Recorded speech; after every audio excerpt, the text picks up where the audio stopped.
Hello दोस्तों, नमस्कार। मैं प्रेम, हमारे फ्री ज्ञान यूट्यूब चैनल में आपका स्वागत है। आखिर क्यों घट रहा है भगवान श्री कृष्ण का ये पहाड़? दीपावली के दूसरे दिन यानी कार्तिक शुक्ल प्रतिपदा को गोवर्धन और गो पूजा का विशेष महत्व है। कान्हा की नगरी मथुरा में स्थित गोवर्धन पर्वत एक समय में दुनिया का सबसे बड़ा पर्वत था। कहा जाता है कि यह इतना बड़ा था कि सूर्य को भी ढक लेता था। इस पर्वत को भगवान श्री कृष्ण ने द्वापर युग में अपनी उंगली पर उठाकर इंद्र के प्रकोप से ब्रज को लोगों की मदद की थी। गोवर्धन पर्वत को गिरिराज पर्वत भी कहा जाता है। इस पर्वत को लेकर धार्मिक मान्यता है कि यह पर्वत हर रोज तिल तिल घटता जा रहा है। गोवर्धन पर्वत के तिल भर घटने के पीछे एक बेहद रोचक कहानी है। आइए जानते हैं। देश विदेशों से आते हैं श्रद्धालु। ब्रज में भगवान श्री कृष्ण के समान गोवर्धन पर्वत को पवित्र और भगवान का निवास स्थान माना जाता है। इस पर्वत की परिक्रमा लगाने न सिर्फ देश से लोग आते हैं बल्कि विदेशों से भी श्रद्धालु यहाँ परिक्रमा करते हैं। भक्तों का मानना है कि गोवर्धन की परिक्रमा करके वह भगवान श्री कृष्ण की पूजा कर रहे हैं। यह परिक्रमा 7 कोस यानी 21 किलोमीटर की है।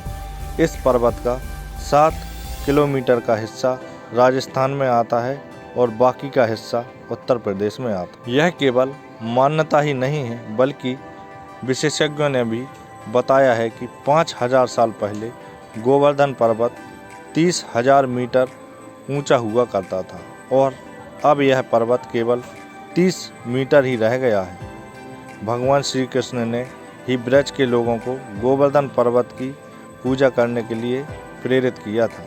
तभी से इस पर्वत की पूजा और परिक्रमा की जा रही है।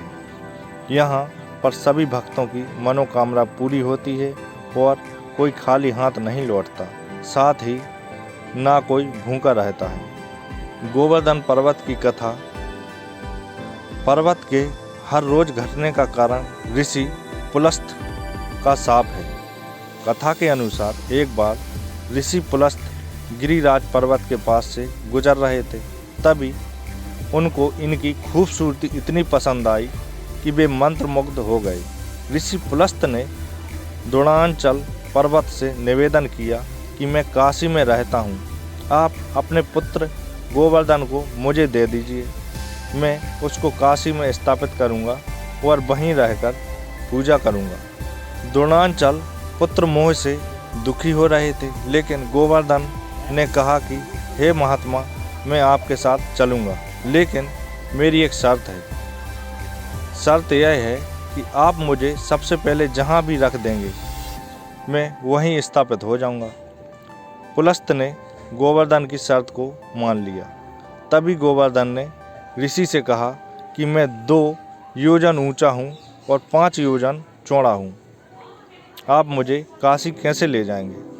तब ऋषि ने कहा कि मैं अपने तपोबल के माध्यम से तुमको अपनी हथेली पर उठाकर ले जाऊंगा। रास्ते में ब्रज आया। तभी गोवर्धन पर्वत को याद आया कि यहाँ पर भगवान श्री कृष्ण अपने बाल्यकाल में लीला कर रहे हैं।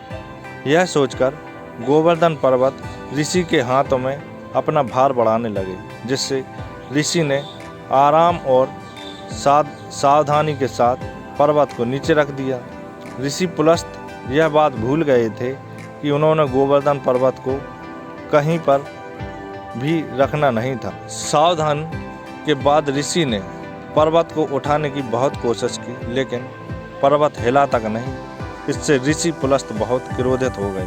उन्होंने शाप दे दिया कि तुमने मेरे मनोरथ पूरा नहीं होने दिया, इसलिए अब हर रोज तिल भर तुम्हारा क्षरण होता रहेगा। माना जाता है कि उसी समय से गिरिराज पर्वत हर रोज घट रहे हैं और कलयुग के अंत तक पूरी तरह विलीन हो जाएंगे। दोस्तों, इसी प्रकार की जानकारी पाने के लिए हमारे फ्री ज्ञान यूट्यूब चैनल को लाइक कीजिए, शेयर कीजिए और सब्सक्राइब कीजिए। यह जानकारी NBT नवभारत टाइम्स से ली गई है। हमारा मकसद सिर्फ हमारी संस्कृति से आपको जागरूक कराना है और इस प्रकार की रोचक जानकारियाँ हम आपको देते रहें। धन्यवाद।